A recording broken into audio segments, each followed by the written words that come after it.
Girlfriend, 25-year-old homemaker Tanya Parson, for rent money and an unpaid loan. Tanya says Dwayne threw her 6-year-old son into an ice-cold bath. All rise. Your Honor, case number 97 on the calendar in the matter of Haney versus Parson. Parties have been sworn in. You may be seated. Folks, have a seat. Mr. Haney, the defendant, according to you, was a friend of yours. You allowed her to move into your home on a couple of occasions with her children when she was in some financial distress. You claim now that she owes you for a variety of things, some old loan, rent, utilities. Correct. Ms. Parsons says there was never an agreement for her to pay you anything. You are angry over two things. You are angry that she rejected your advances. She was not interested in you in a social way, and that bothered you. And second, you are angry because she reported you to the authorities for abusing one of her children. How long do you know her? I've known her for about 7 years. We dated. A girl I was dating at one time lived in the same neighborhood that she did, same apartment complex. Me and the other girl broke up. Her and I talked. We went our separate ways. We didn't see each other for about 5 years. And one night at a nightclub, run into her. Then we started talking, and next thing you know, we were dating. And when was that, sir? And say roughly in the neighborhood about February a year ago. So why don't you tell me about first the loans and then the arrangement with regard to rent and utilities? She was calling several times telling me that she had made a mistake, that she felt that she left me to go with this other guy that dumped her in Ohio. Are you going to tell me about the loan? Yes. That's where we're going to. Let's get there. She called me up needing money. Her kids needed school supplies for school. When was this, sir? Last year, before school. Her and her boyfriend agreed they would pay it back as soon as they can. So how much did you give them at that time? I gave them $100. And then tell me about the rest of your lawsuit involving the rent and utilities. Well, she left with him, went to Ohio. He threw her out. She came back to Charleston. When? February 15th. She asked me could she move back in. I said, okay. Are we talking boyfriend, girlfriend, or you want in a room? She said, well, what's the difference? I said, well, I'm not going to charge my girlfriend to live with me. You know, that's kind of stupid. And she said, oh, I see. If I sleep with you, then I don't have to pay. I said, no, it's not like that either. You know, if you're in a relationship, you know, you were helping before. There's no sense in, you know, I'm paying all this and you just lay around and do nothing. And she said, no, I just want the rooms. I said, fine. I rented the U-Haul to go get her stuff from Myrtle Beach, gas.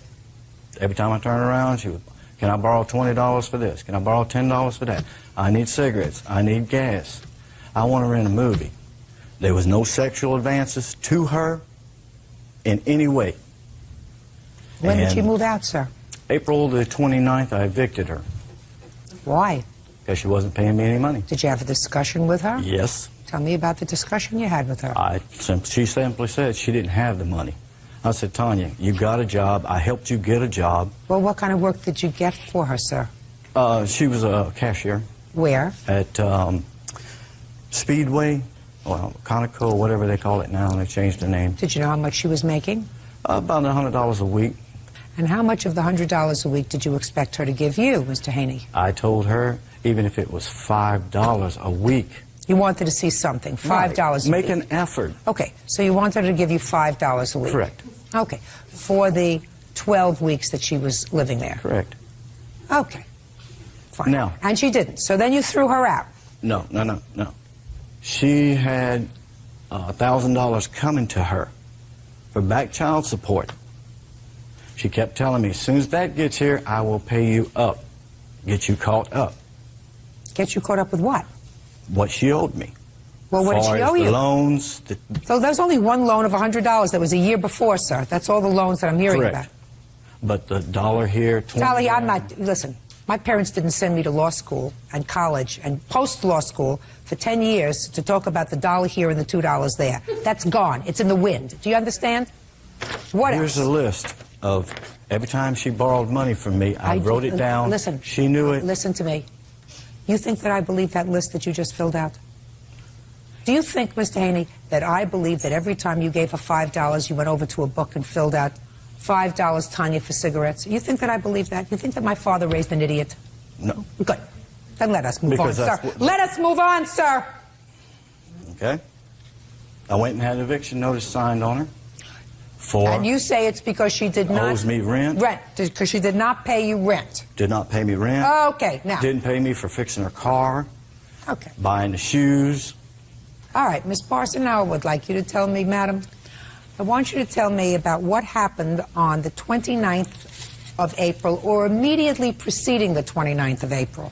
When he got me this job at Sunoco gas station, he agreed that he volunteered to watch my children for me while I was at work because I work third shift.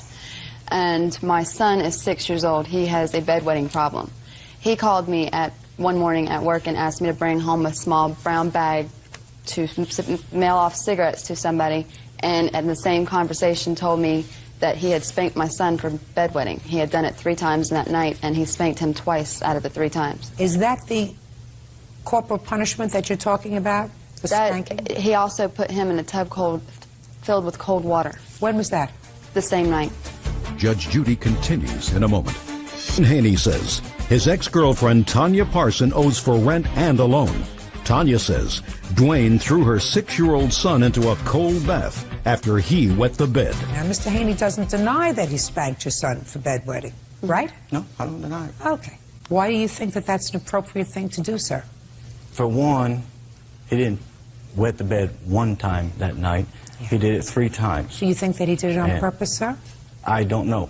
Just like I told him. Just a second. If you don't know why he wet the bed, that means that you don't know whether he suffered from some sort of a psychiatric disability or a physical disability. You had no idea. No, but at the same time, the first time he wet the bed, nothing was done.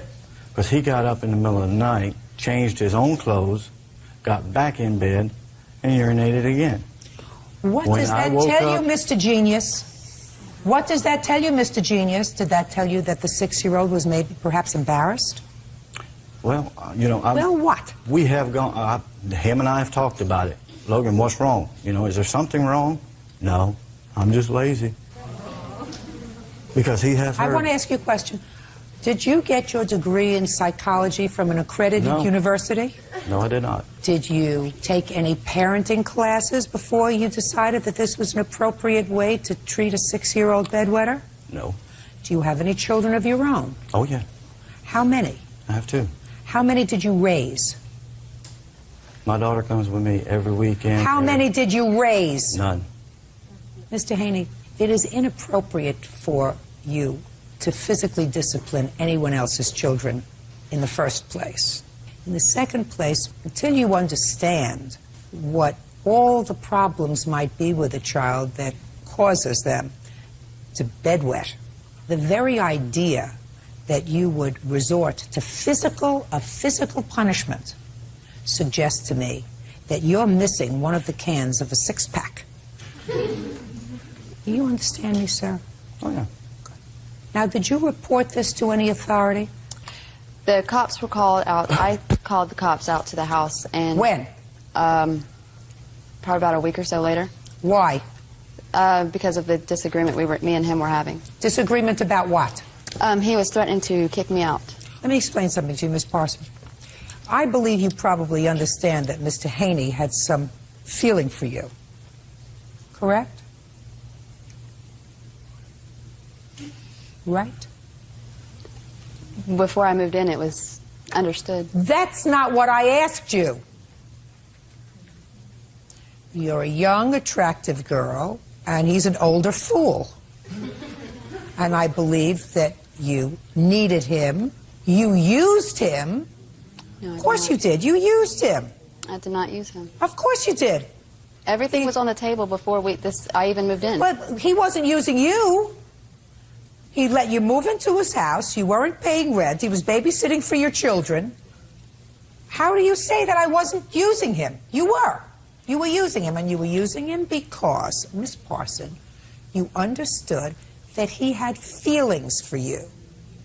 That's why it was very important to you to have your agreement with him before you moved in that this is strictly platonic. No, Your Honor. Oh, Miss Parson. Oh, yes, my dear. You chose him because he's better than a shelter.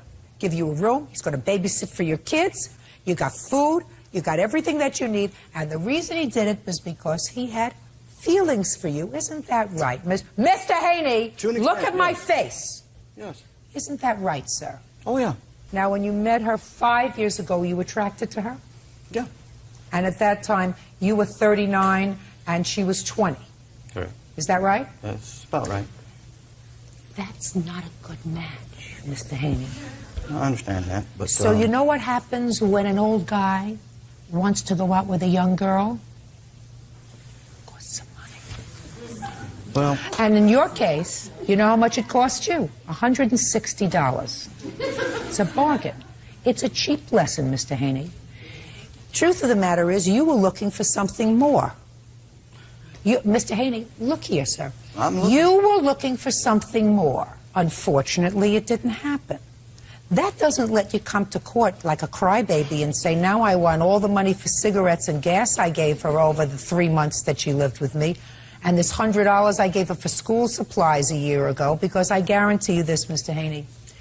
Had Miss Parson decided to come across and move into your room, you would have forgiven the $100 loan and all the $5 cigarettes and gas.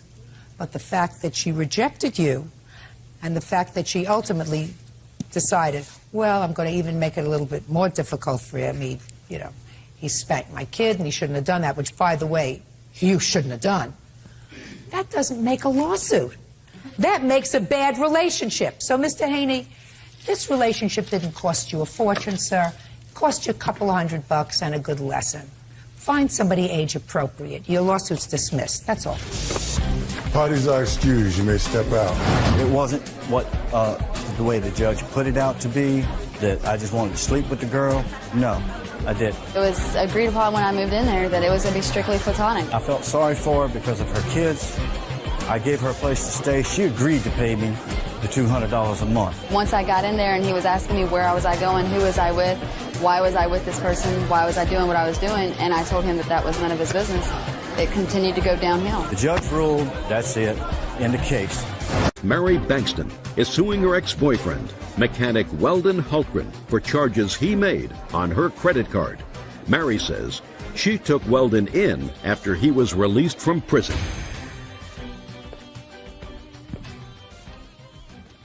Now, this is case number 474 on the calendar in the matter of Bankston versus Hultgren.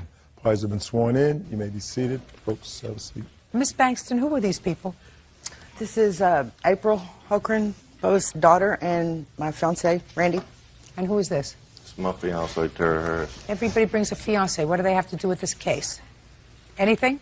She's seen some stuff and heard some stuff, and other than that, that's about it. Okay.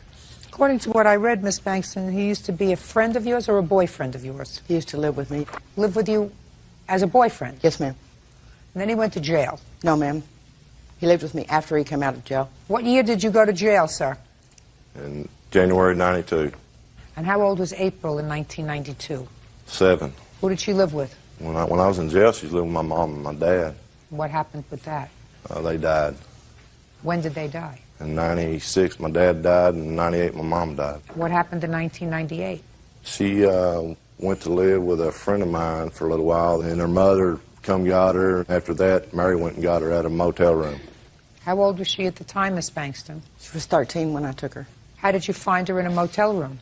She called me and told me she wanted something. She hadn't eaten in a few days, and I took her something to eat. And when I got to the motel, it was a bad place for her to be. And so I took her with me, and I raised her until he got out. When did you get out? In 2001, October 2001.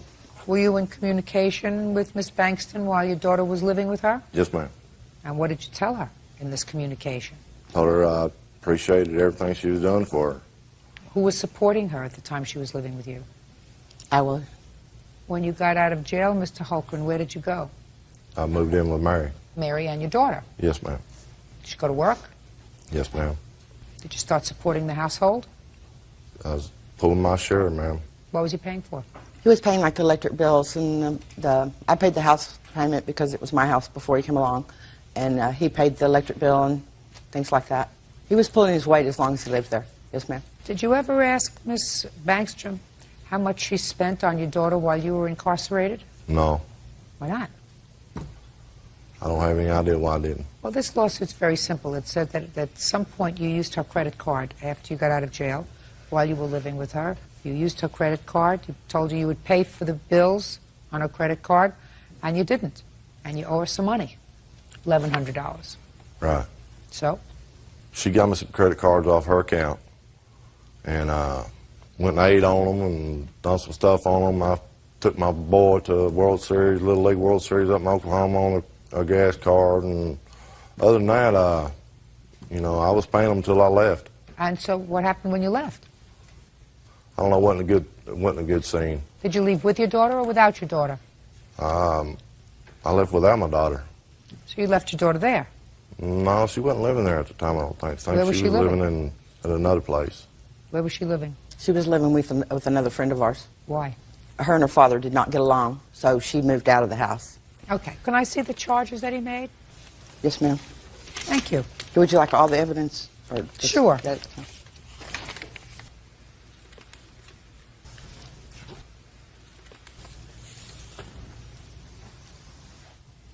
Golden Corral, That's an eating establishment. Japanese Palace. Another eating establishment. I have several eating establishments that we ate at on my credit cards, too. Well, this is a lot of eating out. Been 10 years since I ate out anywhere, so we kind of ate out pretty regularly. So why don't you pay for it? Well, I really don't feel like I owe her anything on that, because I've done some other things, you know. I wasn't trying to get anything from her that I've done over there. I mean, you know. Well, give me an example, sir. I put a storage building in the backyard. It was like $900-something bucks. I helped put a central air and heating unit in her house. That was labor on there. I put some electrical work in the garage and stuff. Well, how much do you think it takes to support a teenager, sir? A month? Quite a bit. Listen, you know, if you have a large golden retriever, you can't take care of a large golden retriever for less than $100 a month. So Right. would you say it costs $200 a month to take care of a teenager? At least. Let's try 3. Yeah, probably. 14 months, right? And she was there 14 months, and you didn't pay any support, right? So why would you stick her with $1,100 worth of bills? The bottom line is that it was kind of crazy over there. There's several things that happened, and, you know, she wrecked my motorcycle and all that, you know, right there She what? at the end. She wrecked my motorcycle. She wrecked your motorcycle. I couldn't understand. She wrecked your motorcycle. How'd Right. she do that? Well, she took off on it and crashed That he it. wouldn't even had if I had not had financed it for him. And I was without the motorcycle for 3 months. I paid $500 a month on that while I was in the shop. $6,500 a month. Well, did she do that on purpose? Well, I told her not to get on it because she never rode one before, and she took off on it on her own wheel and crashed it. Hurt herself real bad. You know, and then right before I got the motorcycle, I was going to refinance the motorcycle because she kept hounding me about getting it refinanced, Because out of she her was on a name. loan. Right. And, Well, she asked you to refinance it because she didn't want to be on the loan. Right. Well, So that sounds right to me. Well, I finally did that, and the day I was No, going he to... didn't. The day I was going to refinance it, she called me and told me that she wasn't going to sign off on that loan until I give her $1,000. And I said, well, I ain't give you $1,000. And I went up there and traded it in and got it out of her name anyway. What a prince.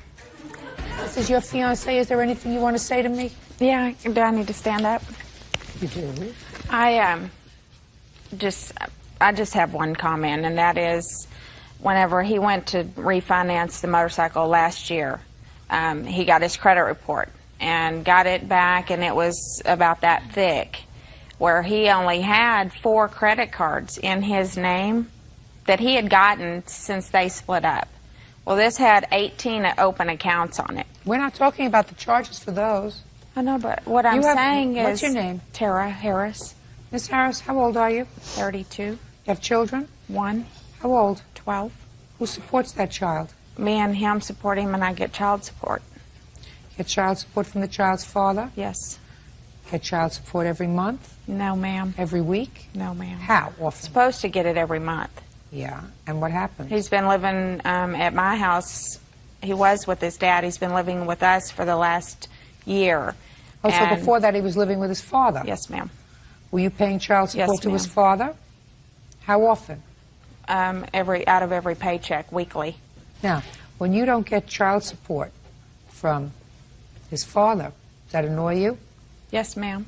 And that child is biologically related to you. Correct. And biologically related to his father. How do you feel about somebody who doesn't feel any responsibility to somebody who supports their child for 14 months? She lived with me for 5 years before he got out. 5 years. And pays for clothes, doctor, shoes, vacation, everything else. And doesn't say, as soon as I get out, I'm going to start paying you back for whatever you laid out, because I know that that's my responsibility. Think that kind of person has good moral fiber? Actually, I think Bubba does have good moral fiber. He just, he didn't work for 10 years. He didn't have the money. Well, he does now. Yes, ma'am, he does, and he So greatly just a second. appreciates. Just a second. I don't care if he appreciates. You got to put your money where your mouth is, honey. Appreciating is not good enough. How could you say he's got good moral fiber? He's working now. And if his child was supported by a stranger for 5 years, and not only supported by, but nurtured by, stayed with, took care of when she was sick, whatever else, you start paying that back. You start saying that was my obligation. And because I committed a crime doesn't mean that I don't have that obligation. So instead of not paying her support, now, I'm not talking about a year ago or 2 years ago, I'm talking about now. Instead of supporting your child, to whom he is not obligated in any way legally, you should send that money to her. She's not even suing for that money. I would love for her to do that. All she says was he used the credit card, $1,100, and that he should pay. Don't you think he should pay that too? Minimally. No, I don't think he should pay that credit card debt. You think he should pay her for supporting his daughter? He's probably, I would say that he's probably responsible for that. Well, she's not suing. She's not suing him for that. She says, I took that responsibility on myself, and I'm not even going to pursue that. I just want what he's supposed to pay me on the credit card when he left. You get my drift. Yes, ma'am. Good. Judgment for the plaintiff in the amount of $1,100. That's all. Parties are excused. You may step out. I felt he can buy other things. He can buy a new Harley, but he couldn't pay me $1,100 for credit card bills that he charged up. We're grateful for her. I mean, I don't know what I've done. If she wouldn't have been here, I don't know where she'd be, He has somebody else. I have somebody else. We're friends. We have a daughter together. I'm just glad she's going to get paid so I don't have to hear him argue anymore. I will never put nobody on my credit cards ever again. And now the next case. All parties in the matter, White versus Griffin. Step forward. 20-year-old student Vincent White is suing his college classmate, 22-year-old Bobby Griffin, for vandalizing his car. Bobby claims Vincent was spreading rumors about her and her friends. You all go to college together? Yes. That's the idea? All right. Mr. White, it is your claim that Miss Griffin vandalized your car. Yes, ma'am. And Miss Griffin says, well, she in fact participated in the vandalizing of your car. She sprayed it with a fire extinguisher or something, but it was not the defendant who caused the major part of the damage. It was friends of hers who keyed your car. And she feels as if she took responsibility by giving you $8 for car wash, right? Yes, ma'am. Well, first we're going to find out a little bit about it, and then I'll deal with your erroneous assumption. Why did you vandalize his car? He was going around spreading rumors about me and my friends. We tried to confront him at the dorm. When was he allegedly spreading rumors about you? This was around November the 11th, 2004. What was he saying? He was calling me and my other friends, and we were trying to confront him about what happened, or why was he going around saying this when he knows it's a lie. Okay. He was calling you bad names. Yes, ma'am. And you and your friends tried to find him? Yes, ma'am. To confront him? Yes, ma'am. How many friends? It was me, Stephanie Gates, Yolanda, and Natalie. So you and your friends went to look for him? Yes, ma'am. Well, we were already at the dorm, so we were calling, and he's like, well, I'm going to be where I'm at. So we go to his room. What year of college are you in? I'm a freshman. And what about you? I am a sophomore. And he said to you, I'm going to be where I'm at? Yeah. I would say, stay with it. So we go to his room, you know, to see if he's in there. But his roommate, he was saying that he wasn't in there. The other girl that was with us, Natalie, she went and took the fire extinguisher and broke the door handle. I didn't know about this incident until I was walking down the breezeway when his roommate came out and said, well, one of y'all gonna fix my door. And I automatically turned around like, you're not gonna disrespect me like that. So I go to talk to him about it like, we're not no. And he's still constantly like arguing, and he pushes me. I let the first one slide. Just a second, who pushed you? His roommate. His roommate? Yeah. What does that have to do with his car? I'm getting to that. Well, let us get there. So he pushes me a second, and the third time he pushed me, I punched him back. And they kind of grabbed me. So we're still trying to call him to talk to him. We go down and stand by his car. He don't ever come out. Yolanda, the one that keyed his car, that told him numerous times that she keyed his car, she started keying his car. I took the fire extinguisher and I sprayed it down. The same night I sprayed it, it was raining outside. So I fell.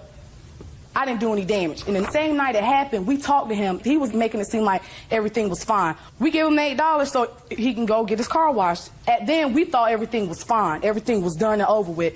Now, all of a sudden, we come back for second semester. Now I'm going to court. Why am I going to court when he know I did not key his car? And I have told him I did not key his car. If I do something, I'm the type of person, if I do something messed up, I'm going to tell you, yeah, I did it. May I see the damage to your car, please?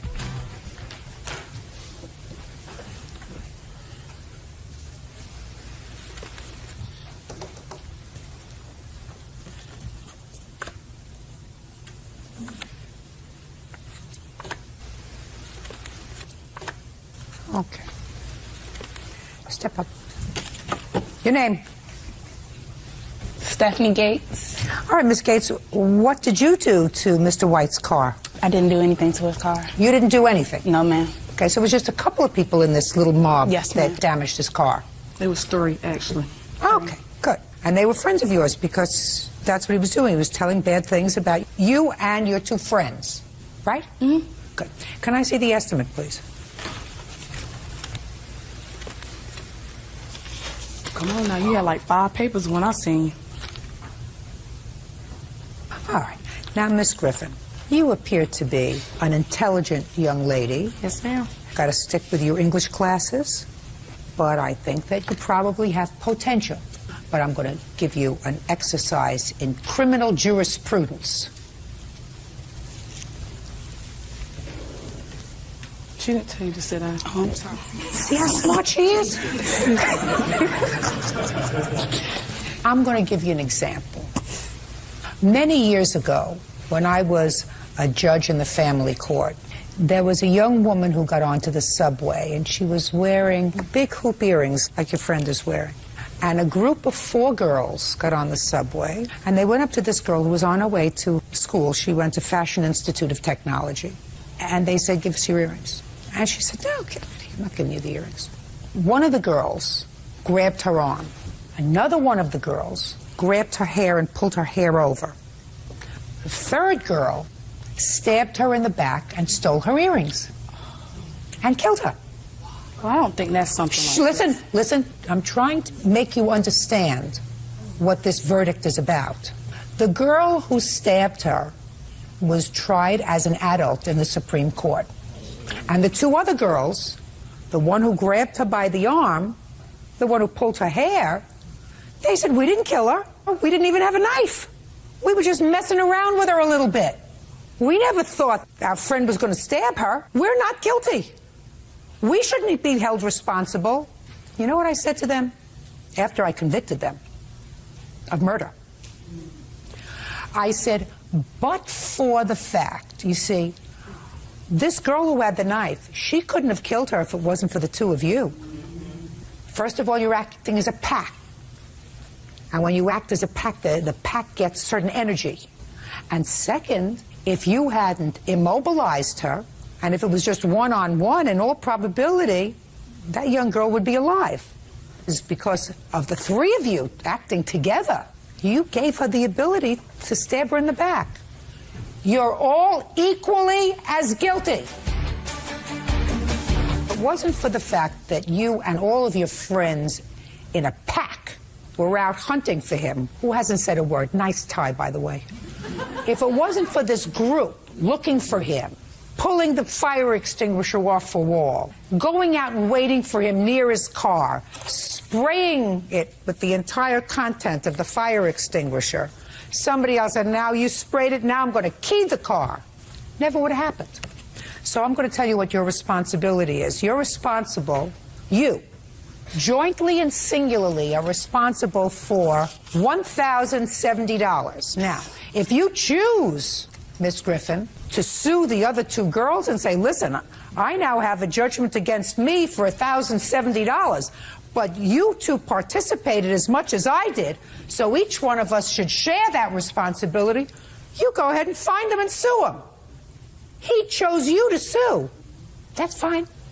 He doesn't have to be fair. He's the victim.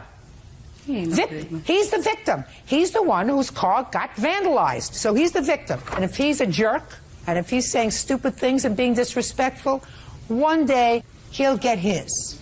Now, I don't know whether you said anything bad about her. You have a mother? Yes, I do. She alive? Yes, she is. Would you like it if somebody called her the name that she alleges you called her? I would not. So you have to be respectful of other people's feelings, sir. Understood. That's what you're supposed to go to college to learn if you didn't learn it growing up in your house. So you're supposed to at least learn how to be a responsible adult when you're in college. That's what somebody is paying all that money for. In the meantime, Ms. Griffin, I'm entering a judgment for $1,070, and if you want to find your two friends and sue them for their share, you go right ahead and do it. Thank you. That's all. That was our excuse. You may step out. I ain't key that man car. And you know Yolanda went up to you about so many times and told you that she keyed your car. He say, she say. It's really, that's what it is. You can sit over there and act like you Mr. Innocent and all that. You just want to be on TV. A friend of hers told her that I said something that is very middle schoolish, that is very childish, and I'm above that. It's not even about just keying the car. It's also about the the fire extinguisher on the car. We talked to him the same exact night, and the boy made it seem like everything was fine. It really don't matter to me. I just know what was done. I know what was not done. He calling somebody. You need to look at other people besides me. I'm too thug here. I don't have no problem with it. At least nothing be said about me and nothing said to me. I'm fine. Can I go now? Because I'm getting upset. And now the next case. All parties in the matter of Webb versus Batum, step forward. 21-year-old Philip Webb is suing his ex-fiancée, 19-year-old cashier Crystal Batum, for rent and the return of a wedding ring set. Crystal says Philip is stalking her. Are you scared to death or just unhappy? No, I'm fine. Okay. Cheer up. It's only money. Mr. Webb, Ms. Batum used to be your girlfriend. You lived together for a period of time at some point in your mother's house. Is this your mother? Yes. You broke up and you claimed that Ms. Batum came to the house and she took a ring set that you purchased. Yes. You want the ring set back. And in addition, you say that Ms. Batum also owes you for a month's rent. Yeah, for her half of the rent. Her half of the rent when you were living at your mother's house. Yes. Ms. Batum says she paid for the ring set and that there was never any arrangement to pay rent to your mother. Neither of you ever paid rent to your mother. Is that right? Yeah. When did you start to live with Ms. Batum in your mother's house? In August, my mother... August of what year? 2004. My mother had spoke with us in August and told us, now that, both of us are working with a steady income, she wanted us to pay $300 a month rent. Mm-hmm. And then September 23rd is when she left. And did she agree to pay your mother $300 a month rent? Yes, we both did. When in August did your mother have this conversation with you? Around the middle of the month. And when did she expect you to start to pay rent? She expected us to start to pay rent the following month. In September? Yes. And she moved out in September? She moved out in the end of September. Mr. Webb, you got to get over this. So did you pay your mother $300 on September 1st? You have a check for that, I assume? No, I paid her cash. I paid her around the middle of the month when I had gotten my paycheck. And what about in October? Did you pay her in October? No, I had moved out. When in October? I moved out around the 5th, 6th of October. And you mean you didn't pay her for October? For the first 6 days in October? You understand what I'm saying to you, Yeah, Mr. I Webb? understand. You're getting my gist. Stop being petty. Now let's forget about the rent. And let's go to the ring set.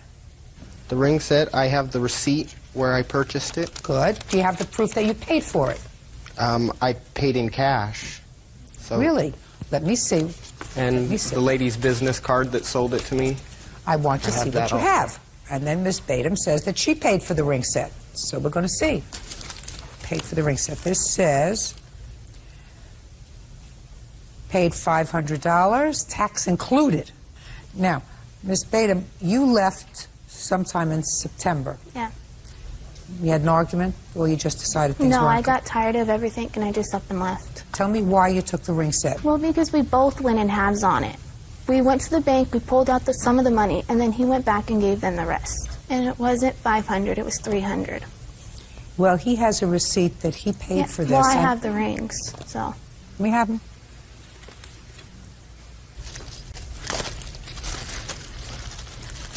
Do you have any proof whatsoever, Miss Badum, that you paid for these rings? No, because it came out of the ATM. Okay. Good. Very nice. He gets them back. Perfect. Anything else? No, that's it.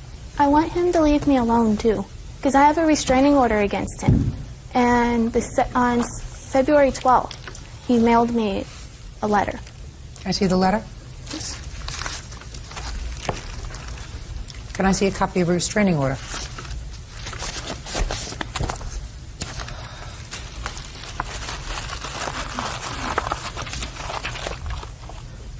You attended a hearing, Mr. Webb, with regard to this restraining order?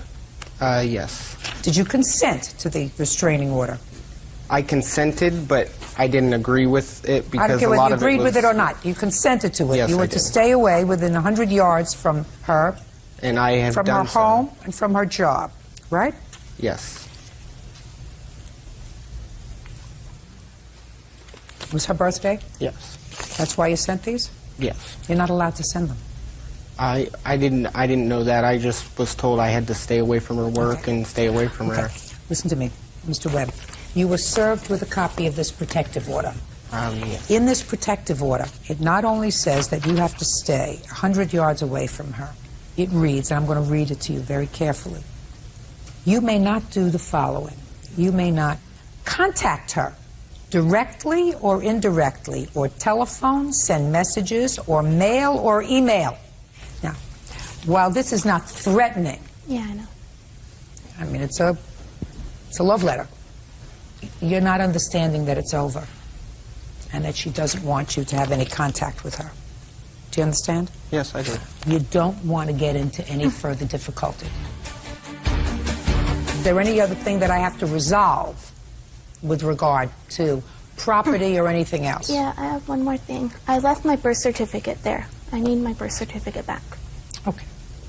Now you can stand up. Your last name is Webb? Correct. You have her birth certificate? I do. Okay. I want you to give her birth certificate to your mother. Your mother is going to mail it to this court. This court will see to it that you get it. Okay. May I say something, please? Yes. I know you already went over the rent issue, but I have to bring it up again. It was August 2003. She was the only one with a job at that point. I'm telling you, you spoke to her in the middle of August. She moved out in September. We're talking about petty stuff, Miss Webb. I Petty. understand that, but I'm telling you that you're talking about petty stuff. Your son moved out into the month of October. Did you sue him for the rent? no, because he Just did a give me a second. full... Just a second. Did you sue him for the rent? No, I did not, Of ma'am. course not, because you're not petty. Right? Your son has to get over the fact that she doesn't want to have anything to do with him anymore. And you should, as his mother, not exacerbate it. You should say, listen. No, I just want what's going, and she owes the rent. Well, I think that you should speak to your son about it. He First- already paid her half. No, he didn't. Yes, he did. Okay, good. You have a check? No. You have No, a he check? paid me in cash You have for a check? $300. Good. I don't believe you. Sit down. There is no need for you to contact her anymore. Put a period. You have the rings. You're not to email her, mail her, phone her, follow her, be within 100 yards of her. Got it? Yes. Otherwise, you're going to be in trouble. The fact that I've told this to you doesn't prevent her from going back to court and saying you violated the order. She can still do that. I don't know whether she wants to do that, but what she wants is she wants you to know unequivocally that you're not to have any contact with her. Clear? Yes, I'm Good. perfectly That's clear. all. Sir, right here. I was out with my friend and he was accusing me of cheating on him. Well, she was cheating on me. She told me that she was going to go out with a guy from work and she was gone all day. I'm just glad it's over with. He's a loser. I'm glad I'm gone with him. Now it just kind of, I'm more mad about it now than I am heartbroken. And now the next case. All parties in the matter of Lombardo versus Rao. Step forward, please. 21-year-old waitress Elizabeth Lombardo is suing her ex-boyfriend, 22-year-old construction worker Bo Rao, for several loans she made throughout their relationship. Bo says Elizabeth is holding his belongings hostage. Miss Lombardo, this gentleman used to be your boyfriend, and you lived together for a period of time. According to you, when you separated, he owed you some money. Yes. Mr. Rouse says he doesn't owe you any money. Relationships are a give-and-take thing. So get over it and move on with it, right? Yes, ma'am. When did you live together, Miss Lombardo? We lived together from May probably to August of 2004. We started in May 2003. Is that about right? That's about right. And did you move into an apartment together, or did you... No, we moved in with my family. That's wrong, Your Honor. Prior to that, we were living at my apartment with my brother, and she was staying over there. Then we moved. When was that, sir? That was April and May. We stayed in the apartment, then moved there. I still had a room in my house. It I wasn't. don't care whether you still had a room in your house. Were you living with Mr. Rao and his brother for April and May? Yes. And then the two of you moved into her family's house? Yes, ma'am. Where you had a room? Yes. Fine. So what does he owe you money for? Throughout the course of our relationship, the defendant didn't have a job, so I helped support him. Okay. From a dental bill, his car windshield was smashed. Dentist, car you said payments, dentist municipal twice. court payments. Your Honor, I had a job. So you gave him money? Yes. And? We had a verbal agreement when we were going out that he would pay it back. Well, tell me about the verbal agreement that he would pay it back. Just throughout the court, he would pay me money when he had money, and when he didn't have a job, I was always forking out money for him. How often? 5 times, 10 times, 20 times? There was always, it was constant. And he always said to you, you have $20, I'll pay you back. You have $50, I'll pay you back. Yeah. Right? Go ahead. Then when we separated, we decided he was going to make payments of $40 a week, in which he never continued to do. I received one payment of $50. Just a minute. Well, how did you come up with the amount that he owed you? We kept it in mind at all times. Did you? No, Your Honor, when we were going out, we weren't keeping... When you moved out, did you agree to pay her a sum of money? Oh, no, Your Honor. You did not? No, Your Honor. When you separated, did you sit down and write up something? Yes. Let me see it.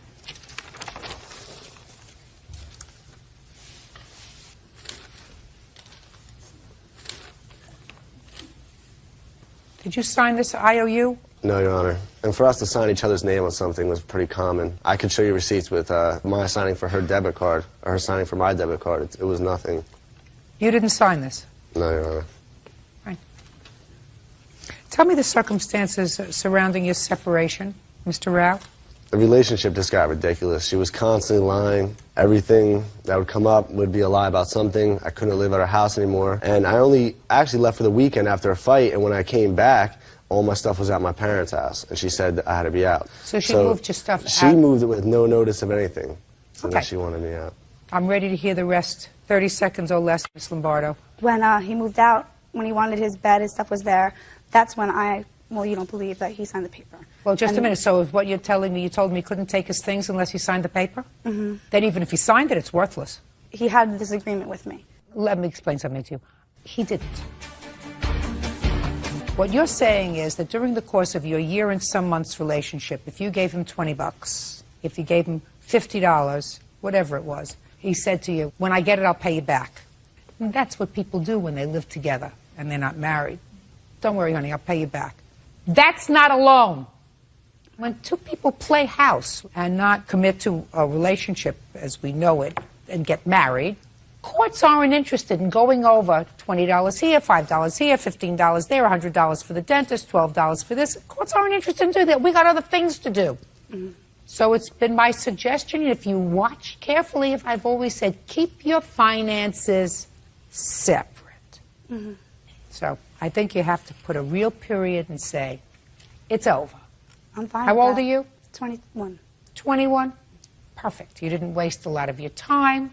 You didn't waste the best years. You didn't waste the flowing years. Who is this, by the way? This is my girlfriend, Your Honor. She have anything to contribute to this case other than, you know, looking nice? No, just she decided to come with you to she's irritate her. She's seen the craziness. To irritate her. Yeah. Well, probably not the best idea to bring her. Who is this? This is my friend.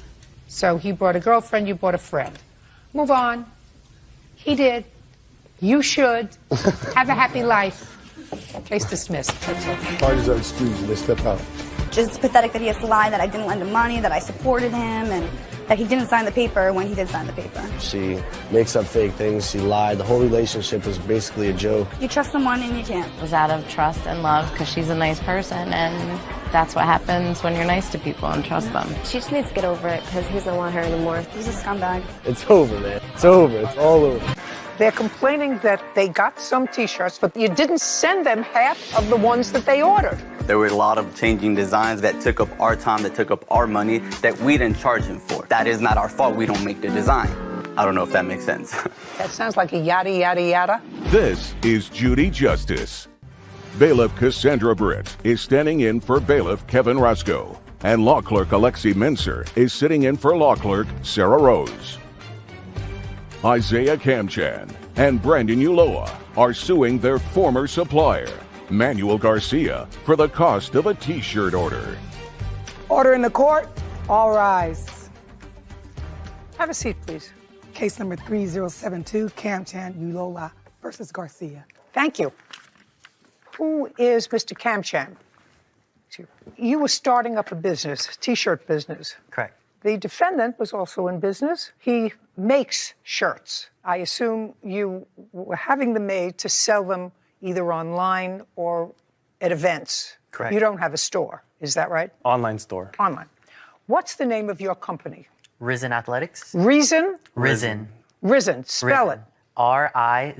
RIZIN space athletics. it. And where are they incorporated?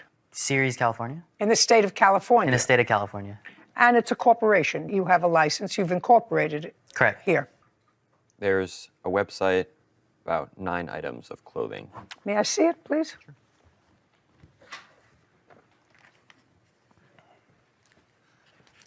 Make it go.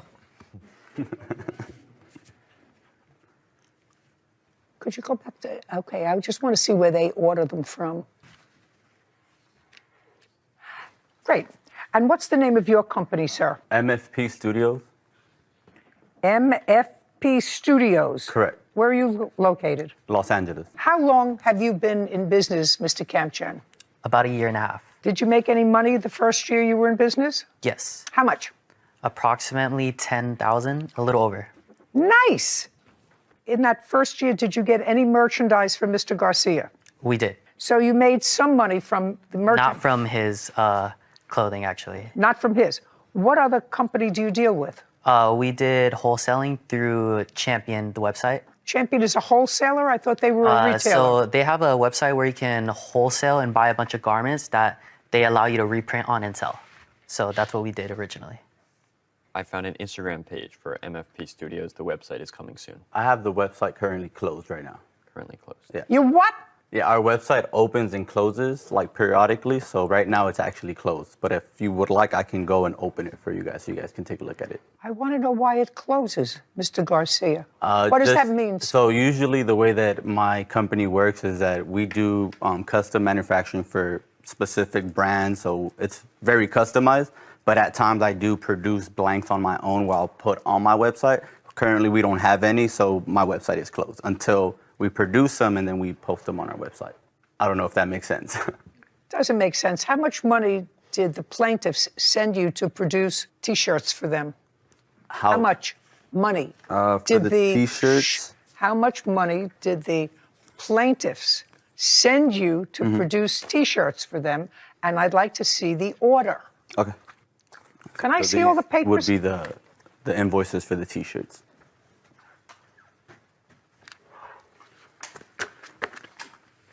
Thank you. Did they pay all of these invoices? Yes. Lex, would you add up these invoices for me, please? How many T-shirts were they supposed to have? Total should have been approximately 320. Is that correct? That's correct. That's correct. How many did they receive? That's what this case is about. Correct. They should have received at least 180. So about half. Correct. It's not true. Just a second. Okay. And you got paid. Correct. Well, at least for that number of shirts, they get their money back, right? Duh. For the number of T-shirts that you didn't send them, they get their money back. Well, there was a couple other things that were taking into place, so that's Like kind of what? the issue. So there was a lot of changes that were being made. Hold on a second. Lexi. 7996. 7996 is the total of all those invoices. Great. All I'm saying to you, Mr. Garcia, this is the case that we hear about. They're complaining that they got some T-shirts, but they were not what they ordered. You acknowledge that they didn't get half the T-shirts at all, and you didn't make them, and your website is now offline. Well, that happens like every... I don't care. Yeah, okay. I don't care. I don't know any other company that takes their website offline. I mean, I don't understand that. I could give you a list of a couple. I don't want you to give me a list of any. I want you to tell me why they're not entitled to at least half their money back. So like I was stating, there was a bunch of other changes. So them not being happy with the garments that they received, that at the end of the day, I can't control. That is what they've ordered. I sent them pictures. I'm talking about the ones that they didn't receive, sir, not the ones that they did. Okay. They were not happy, which they will tell me about the half that they received. You acknowledge that you didn't send them half of the ones that they ordered. Correct. Well, why should they pay for those? That's what I'm asking you to answer. Yeah, and that's kind of what I'm trying to explain. So Try to explain it to me so that Alexi understands it. He's much smarter than I am. So when it comes down to custom manufacturing, there's a lot of other components that come into place. There were a lot of changing designs. There was a lot of remaking of screens for us to get the design onto the T-shirt that we had to do, that took up our time, that took up our money, that we didn't charge him for. So that's kind of where everything in terms of like the money goes to, is what we're saying. It's like, okay, if you're going to be making all these changes and then you're not happy with it, if you can see, I have pictures of me sending them a print of the T-shirt and them saying, oh, the print looks different. At the end of the day, we don't work on the designs. We don't change their designs. Whatever they send us is what we put on the T-shirt. If it doesn't come right on the T-shirt, that is not our fault. We don't make the design. That sounds like a yada, yada, yada. Isaiah Kamchan and Brandon Uloa claim their former supplier, Manuel Garcia, did not properly fulfill their T-shirt order and owes them a refund.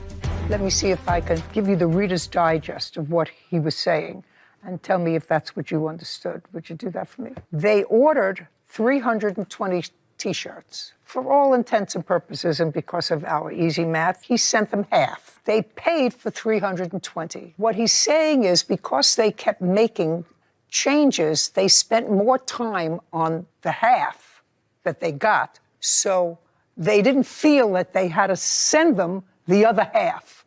Is that what you're getting? Yes. That's a duh. Do you understand? That's a duh. You know, I'm trying to think of an analogous situation for you. I'm a dentist's daughter, and I know that sometimes in my father's business, somebody would come in and he'd look at a tooth and he'd say, you know what? It's a simple filling, you know, and I'm going to charge so much. And then he started to work. Patient said, okay, you know, that's a reasonable figure, and he started to work. And all of a sudden he found, well, there was a little something else in there that he really had to do in order to do what he said he could do for 20 bucks. Mm-hmm. And so it took him more time. You think he charged the patient for that? No, he didn't. So you at least owe them half of what they sent you. They sent you $8,000. Let's make it nice and easy because I'm an easy girl. And you didn't send them half the T-shirts. Mm-hmm. Now we're going to talk about the T-shirts that you did send them. Because are we finished with the ones that you didn't? Yep. Yep. Now we're going to go to the ones that they did send. And you have to show me why they were unsatisfactory. Pick it up. Perfect. So this is the sample that we received from him. So like the way samples work is he'll send us the clothing, we'll A-OK it. So we A-OK this. This is a large, by the way. Everything's perfect, everything's great. Okay, good. So let me show you the XL and the small. So this right here I'm holding is an XL. The difference. You want to see another thing? Smaller. This is what I'm holding is a small. We ordered 4 small sizes, small, medium, large, and XL. Hold on, can I see the smalls? Yeah. Can I see? Oh, still sorry. Here you go.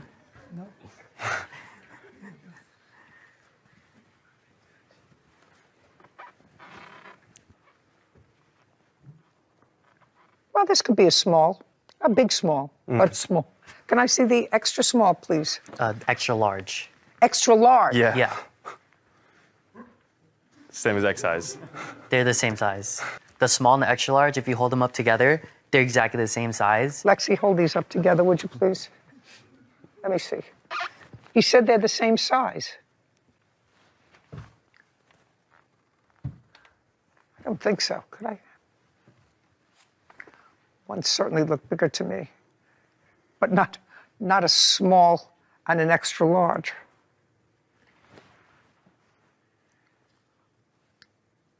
Okay, now this is what I'd like you to do, Cassandra. I want you to send these over to the defendant, and I'd like him to explain to me why these are the same size. One is labeled small, one is labeled extra large. This has nothing to do with a change of design. This has to do with almost math, which, as we all know, is not my strong suit. Okay, so now give me an explanation, sir. This has nothing to do with changing of the design. That has to do with two T-shirts that are exactly the same. One says small, one says extra large. Explain it. This is a very simple fix, so there was just an issue with the tag in the labeling. Just a second. That's what you sent them. Yeah, that's Just a exactly second. my explanation. No, well, this is for the actual garment. What I was referring to was the print on the design. No, I'm talking about the actual garment. Did you Correct. send that to them? I did send Just a second. You sent that to them with the label that was mislabeled. Correct. Okay. How many of the mislabeled T-shirts did you send them? It's a very common mistake in manufacturing. I'm not sure. They didn't give me a number of how many. How many? Exactly 73. You see, what the problem, Mr. Garcia, is they can't sell those online because if somebody calls and orders a small and they send them a small, it's an extra large. Or if somebody calls and orders an extra large and they get it and it's got a small. And that could be easily fixed by just changing Who the tag. cares? Yeah. You know, my face can be easily fixed. Both. Not so easily anymore. These are all just fixed. Yeah. I mean, they can all be fixed. Yeah. When it happens, it doesn't always have to be sent out. Yada, yada, yada, yada, yada. Okay, so half you didn't send them and 73 you sent them wrong. Of the other half, 73 you sent them Labeled wrong. Correct. You sent them wrong that they can't resell as you sent them online. I mean, they could send them to a pop-up store and sell them for nothing. Or and donate say, them. you know, you try it on and see whether it fits you. But you can't sell them online. Otherwise, their business would be destroyed. Okay, what about the rest? Now we're finished with the sizes. He has claimed to sent us over 180 shirts. That's incorrect. He sent us 123 exactly. You have any proof that you sent them 180 shirts? I had them in text messages, but I don't have that phone. But I mean, I'm sure that Everybody that has no case has no phone. I mean, I have Mr. Garcia, everybody that has no proof, Yes, I have everyone photos. then show it to me that you sent them 180 shirts. Well, I don't have all 180 in the picture. I mean, I don't know if you'll be able to count them, but You want me to count them? You're in necessarily. business. Mr. Garcia. You want to show it? No, you're in business, sir. That's not the way you run a business. 120 they sent, and of the 120, how many were you able to sell? Out of the 120? Just a second. And out of the 120, does that include the 73 that were wrong size? Yeah. Oh, that includes. So the we're 70 left with only 50 that weren't labeled incorrectly. How many shirts did he send you that you were able to sell? 0. We sold none of his shirts. Because they were mislabeled or you didn't Mislabeled get or them? misprinted and didn't get them. Great. Do you have any text messages between the two of you? So many. Anything in specific? I'd like you to show me one where you say to him, we cannot sell these shirts, they're the wrong size. We'll show you the demand letter. So we sent him a demand letter, hoping that he'd still try to solve it outside of court, but he never replied to it and just never sent us anything. Here, it'd be us telling him that the items received were not as promised, and the other side would be the lawsuit issue. Okay.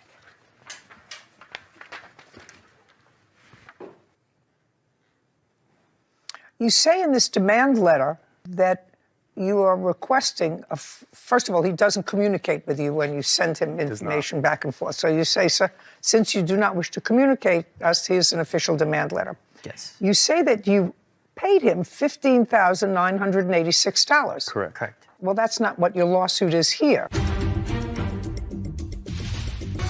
Isaiah Kamchan and Brandon Uloa have accused their former supplier, Manuel Garcia, of owing them a refund after sending the wrong T-shirts. Okay, did he send you any T-shirts? No T-shirts. So how much did you pay him? All in all, minus the setup fees that we're also suing for, it is exactly... No. Oh, sorry. I want to know where the $15,986 comes from.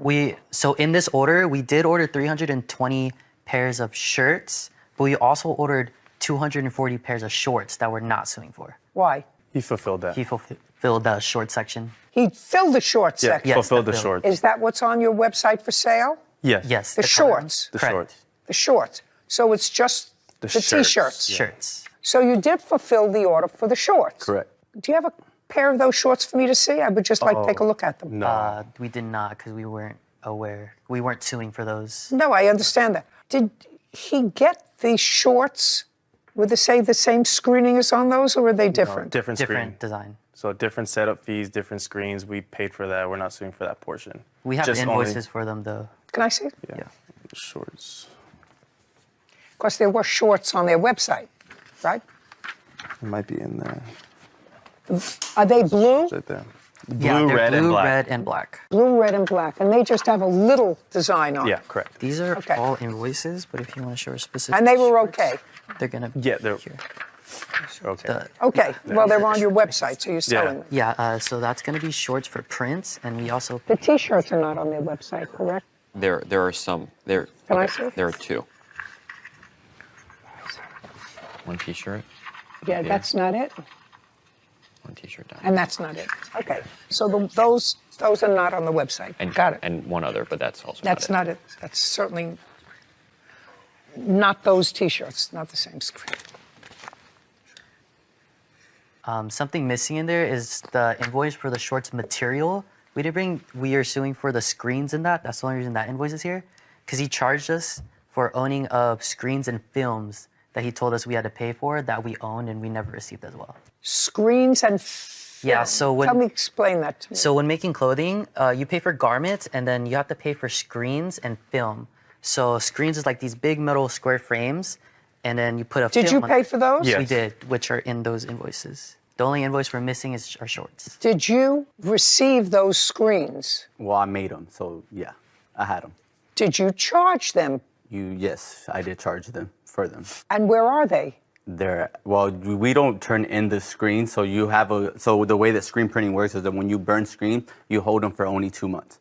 You don't store them for months and months on end. So after 2 months, if they're not being used, if we're not printing with them, we recycle them. Mm-hmm. The films is just a piece of paper that I do have handy. So he told us that we own them and we could receive them whenever we want them for future references. So that's why we had asked for the. So you destroy them? Correct. Okay. So there we get to the $9,000. Actually, $9,100. Are you, Mr. Garcia? Is your company incorporated in California? I forgot the answer to that question. Is not an answer. No, I mean I'm self-employed. You're self-employed. Sorry. You have a company, you said. Yeah. Well, if you have a company, then you have to be incorporated. Well, I have like an LLC. Is that what you're referring to? Or an LLC. Do you have an LLC? I do have an LLC, yes. Do you have what's the name of it? MFP Studios. Do you find that registered in the state of California? Is it registered, sir? It shouldn't, yeah, but it probably won't be under that name. It would be under All Hills. Under what? All Hills. So a different name. I have the paperwork. I don't know. I mean, doing business as MFP Studios. Why? That's just the way that I was set up. So when I got an LLC, it was through one of my business partners at first. So then he just gave me How many business partners do you have? I just have one. Who is well, he's that? not even a business partner. He just gave me the LLC so I could use it. Great. Yeah. We're finished here. You haven't used his services. I can't say company. You haven't used his services since No. 2022. Correct. Okay. Got it. Judgment for the plaintiff for the amount of $9,100. We're finished. Thank you, Your Case Honor. is now Thank you. closed. Court is adjourned. she sided with them, and I mean, I just got to keep doing my business and just keep going, man. I like that she was able to see that he was clearly taking advantage of us, so I'm happy she saw the same thing we saw. It's just something that happens in this business. It happens more often than you think. Overseas, there's a bunch of cases. I don't know if she's familiar with the business, or I'm not sure. I know that it happens often. It was an easy fix. They could have still sold the shirts, but I just think I don't know, they just didn't want to do it. Why would he bother sending these knowing we never agreed on it? If you've really been in the business, there's ways to do it where you can still sell it and make your money back, to where you have a good relationship with your manufacturer. He never tried working with us. Like, he would barely even respond. Like, he actually stopped even communicating with me because I threatened to sue him once, so then he started communicating with him. But if, you know, you come and you're just, yo, I want a full refund, it's gonna be very hard to even fix the issue versus just, you know, it's more of a fix the issue thing than get everything done all over again. But we tried our best for a whole year and nothing was happening, so that's when we're like, you know what? We can't let somebody walk all over us like this because it's our company. It's gonna be detrimental if we wait even longer because it was past a year. So that's when we decided to sue him. The constant changes, they weren't comprehending with my time schedules in terms of how I did things, and it didn't work out. They're also a long distance client. My clients usually come into my warehouse. We're more hands-on, so I don't think it's a good fit. Definitely take baby steps, live and learn. You're gonna fall a little bit. It's just how you get back up. A big lesson learned, for sure. Rise to the occasion, that's what we always say. We'll be back better than ever. My biggest takeaway was the power of credibility. Those plaintiffs came in, they knew exactly how much they paid for each item, they knew exactly what they received, and they had receipts to back it up. And when you have your day in court, it's important you have your arms fully around your own case. Yeah, and it only made the defendant look that more implausible. Absolutely. Your two children came to marry your cousin. He was, in fact, cheating on me. You married his cousin. His brother. That's not him, is it? That's him right there, yes, ma'am. I would make a beeline for the door. This is Judy Justice. Godwin Onyebujour is suing his child's mother, Deanna Williams, for assault, false arrest, and parking tickets. Court come to order. All rise. Have a seat, please. Hello, Judge. Case 3058, Onyebujour versus Williams. Thank you. Mr. Onyebujour, you have one child with the defendant. Yes, Your Honor. And one on the way. I'm not sure if it's mine yet, Your Honor. Well, she says it's yours. And you were, in fact, living together. At the time, not right now. You were living together from when to when? From January this year till about April. So the one child that you have together was conceived when you were not living together? We're living together. The first child we had, we're living together at my parents. And how long were you living with your parents? About throughout the whole time, my daughter was born. When was that? May 12, 2018, she was born. How long were you living with her at your parents' house? We're living together the whole time before we moved out. Give me the time frame. How many years? From when to when? 5 years, about 5 years. Sorry. Yeah. So that would be from 2013 to 2018, or from 2018 to 2023? 2018 to 23. So you've been constantly living together?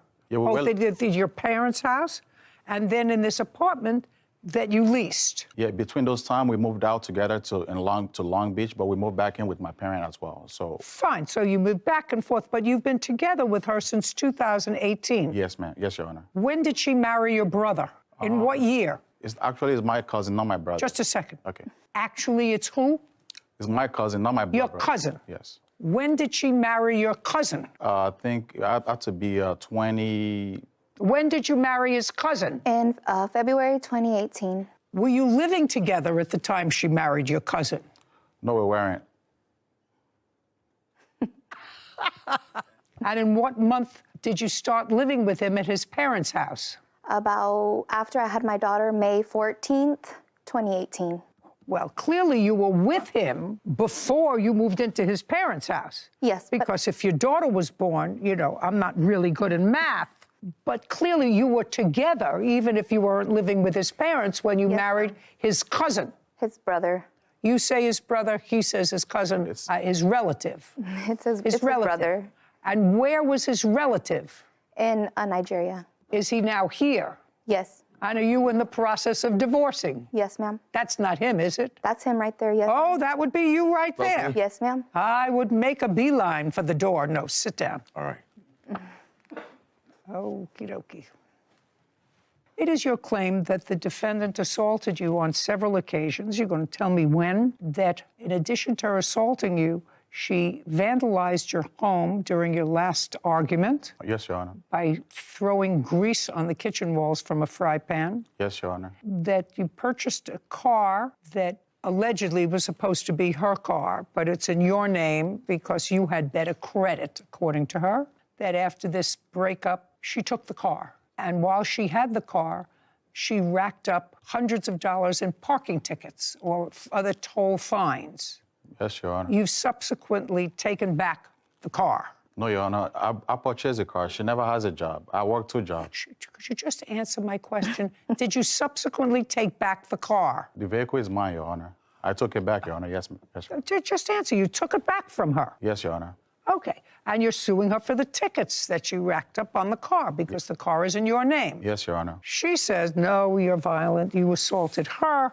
Oh, and you're also suing her for false arrest. A lot going on here. You're suing him because you say he abused you, and it was really your car. It was just in his name, as I said, because he had a better credit score. You didn't address the parking fines, but you want something for this car. Okay, just for my own information, Miss Williams, your daughter is now 5? Yes, ma'am. And you're expecting another? Yes, ma'am. What do you do for a living? I'm a massage therapist. For whom? I'm just on my own. I just graduated. So you're not doing it yet? No, but I've been... Just a second. Did you file income tax returns last year? Yes. How much did you earn last year when you filed your income tax returns? You personally? Just be very careful. Yeah. How much did you claim that you earned if you filed income tax? Well, I had a W-2. I was previously working at the DMV. And how much did you earn? About 25 to 30K. Okay. Let's get to the assaults that you reference, sir, in your complaint. We're going to do assaults first. When was the first assault? It was in February 2023. I don't want to get to the first assault because after February 2023, you moved back together. Yeah, temporary. Just a second. Yes, Your Honor. You claim you were assaulted. You went to the hospital. You had broken ribs. Yes, Your Honor. Police were called, and you weren't together at that time. She left the house. Yes, Your Honor, because she has a restraining order. You filed a restraining order against her. But then you invited her back to the house in March. I never invited her. She came back to the house, and I never... Just a second. Yes. When she came back in March, did she come back in March and stay for a period of time? Just be careful. Yes, Your Honor. We're going to... Yes, Your Honor. We're not going to play a mind game here, sir. Yes, Your Honor. She came back. Yes, Your Honor. You agreed that she could come back. Yeah, because her name is on the lease. I can't kick her out. Yes, Your Not Honor. because her name may be on the lease. You couldn't kick her out. Did you sleep with her? Yes, Your Honor. Did you sleep with her? Yes, Your Honor. Yeah, that's not on a lease anywhere because she's married to your brother. Do you understand? My cousin, Your Honor. Cousin. Okay. Do you understand? So you invited her back to the house after this assault. And in the law, you know what we call that? Condonation. Well, it was an assault, but you forgave her because you invited her back to the house. She has no place to go. I had to let her go. I don't, listen, shoulda, woulda, coulda. If you say she came back because she was on the lease, she had no place to go, that would make you altruistic. Sleeping with her is a different situation. Do you understand that, sir? Yes, Your Honor. Okay. So all 3 were true. She was on the lease. Yes, Your Honor. She had no place to go. Yes, Your Honor. And you slept with her. Yes, Your Honor. There we go. That's called condonation. That may be an expensive condonation for you, but it's condonation. Now, so she moves back in March, and what's next? She moved back in March, and we had an incident where I gave my daughter my phone, and she takes the phone from her, and she kept going through my phone while I was sleeping because I worked 2 jobs. In between those times, Just a second. So she took your phone. Yes, Your Honor. And she looked through your phone. Yeah, she does that frequently. Well, most of the time she does. I don't care. Every woman does the same thing. Men do it too. So she looked through your phone. Yes, Your Honor. And what did she find? She said she found a lady that bought a car from me because I sold the car to a friend of hers. She said I was talking to her, and she got mad over me talking to her. Just a second. So she found that you were talking to another lady. Yes, Your Honor. That's our friend. Just a second. Don't explain yourself to me, sir. I'm still trying to figure out the brother-cousin. We were Godwin Onyebufor claims his child's mother, Deanna Williams, assaulted him and had him falsely arrested. Deanna is countersuing, claiming Godwin assaulted her multiple times. Okay. When she looked through the phone, where were you? I was laying down in the bedroom. This was in March? Yes, Your Honor. March what? I think it was March 28th. And you were lying down and? She kicked down the door and she came into the room and she hit me upside the head with a perfume bottle. Not the phone? No, not the phone. Because my daughter had the phone. I thought my daughter had the phone, but when she came into the room, she kept asking me, "Who was that? Were you talking to this person?" And I said, "Yeah, but nothing sexual or nothing like bad about my conversation with her." But she was mad about it, because she got aggressive. So she hit me upside the head with a perfume bottle, punched me in the eyes, and she ran out the door with my daughter. This was March 28th? Yes, Your Honor. Were you treated for that anywhere? No, I wasn't, Your Honor. Did you take any photographs of it? The police did. May I see them? I don't have it right now, man. The police were called? They were called because I went to work that day. Because as soon as the incident happened, she took my phone, she ran out the door, so I couldn't call the police. So I went straight to work. So they came to my job to arrest me. That she had scratched herself because after they released me, she told me that she did that because she thought she was going to get arrested for hitting me. Because she had a prior restraining order? Yes, Your Honor. What happened to that case? It's dismissed. Is that right? Yes, I believe so. What do you mean you believe so? I have evidence. I was never notified. Just from what he told me, the case was dismissed. Well, why don't you tell me what happened, your version of what happened on March 28th? March 28th, you were looking in his phone. You were looking at his phone. Listen to me, be very careful. March 28th, you were looking in his phone. It was March 29th. March 29th, you were looking at his phone. And? I was looking in his phone. I found messages and cash apps of him sending another woman money. Now, in what room in the apartment were you when you were looking at the phone? So this incident is not related to what he's talking about. That was the night before. That's March 28th? No, March 29th. This incident happened on March 30th. So previously, the night before, I had found the messages. I had questioned him about it. He said it wasn't anything. He wasn't doing anything, blah, blah, blah. The next day, which was a Thursday, I was in the bedroom. Mr. Onyebufor was in the living room with my daughter. We were texting back and forth, talking, when he disclosed to me that he was in fact cheating on me with an acquaintance of mine. I wouldn't call her a friend, and that she was pregnant. I have the text message. You have those text messages? Yes, ma'am. Is that correct, sir? That's either a yes or a no. She says she has the text messages. Your Honor, no, because she has my phone. Just a second. May I see the text message? Yes, ma'am. Just a second.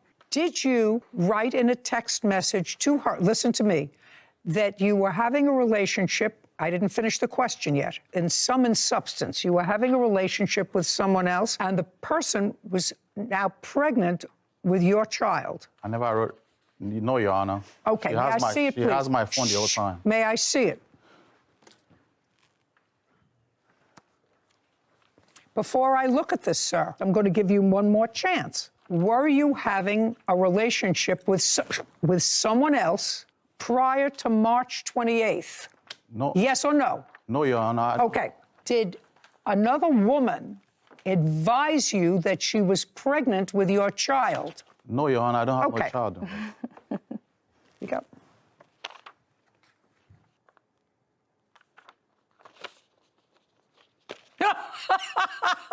Your Honor, I also have the messages between him and her. Just a second. Excuse me. Yep, because you don't take it out of my wallet. Referring to this other woman. Wow, finally you're a man and admit that. How long have you been with her? Your response, she's pregnant too. Over 1 year. Your Honor, she has my phone. Whatever. Just a second. Just watch this time. The car is, it says cat. I assume it means car is going to be taken away. You better run this time. You threatening me? You can't take the car. I have a contract. You say she's a better person than you will ever be. I'm going to take that car away and give it to her. Does that sound familiar to you? Stop waving. That sound familiar to you? No, Your Honor, I never... What do you mean no? That's from your phone. She has access to she takes my phone and take off with it. She makes up all these stories. I'm talking about your phone, sir. Yes, Your Honor. She has my phone. Majority of the time, she has my phone. She texts random... So you mean she was texting from her phone and then back and forth to herself and your phone, and she was creating this? There's a possibility. What's the name of the woman? Jennifer Velez. I have text messages between them also. May I see them, please? Of course, ma'am.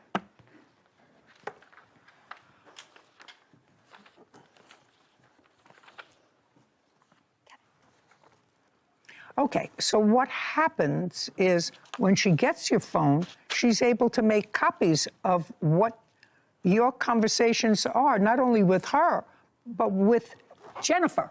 Do you understand? I don't have no... That's her friend. I don't have no relationship with her friend. They were friends. I sold the car to her. That was it. I don't know whose messages these are. The gray is her, and then the green is him. And those are the messages from her to him, asking him for money, telling him to delete the messages. Okay, so now we're at March 28th, 29th, and 30th, somewhere around there. You're up. Yes, ma'am. So I was in the bedroom, he was in the living room. That's when we were exchanging those text messages, when he had admitted that he was in fact cheating on me and the woman was pregnant. When I received those text messages, I kind of put me into a panic attack. You got angry. Yeah, I got angry. I was kind of hyperventilating. I was like, you know. Got it. Yes, ma'am. So I was in the bedroom with the door locked. He came to the bedroom door, started banging on it, telling me to let him in. I did not open the door. I continued crying pretty hysterically. And that's when he proceeded to break through the door. He entered into the bedroom and immediately started assaulting me. He was hitting me. I was sitting on the edge of the bed. He grabbed me by my hair. He just kept... Did you seek medical assistance? Yes, I did. Can I see the medical report? I have the police report. Who did you seek medical treatment from? So I went to the hospital. Just a second. Let me see the report from the hospital. I don't have that. It doesn't help me. I don't have that with me. And it doesn't help me. Okay. Then it doesn't help me. Says she ultimately refused being transported to the hospital. Yes, because Not because. That's what it says. No, yeah. I drove myself. I didn't want to go on. I don't know that because you don't have a report. You want to tell me how it came about that the mother of your two children, one and one to be, how she came to marry your cousin? I didn't know about that at first.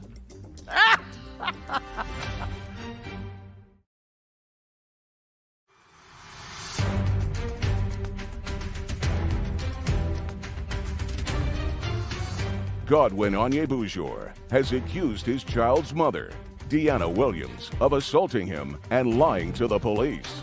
Deanna claims she was the one assaulted. Now, you left the hospital prior to treatment. Is that right? Yes. Just say yes or no. Yes, you left the hospital prior to treatment. Can I see what happened with this case? You were arrested. Yeah, I was arrested. You were arrested on this case, and that's the false arrest that you have. False arrest. That's the false arrest that you have. May I please see the district attorney's write-up on that, or whatever you have that indicates the case was dismissed? I think it's one of them. Okay, sorry. Let me double check on. And while you're looking through documents, I'd like to see proof of the tickets that she got. This was dismissed. This incident occurred in April. That's the last one she got arrested, when she broke the wall. No. I understand. Oh, that's a dismissal? I'm talking about the dismissal. It's right there, Your Honor.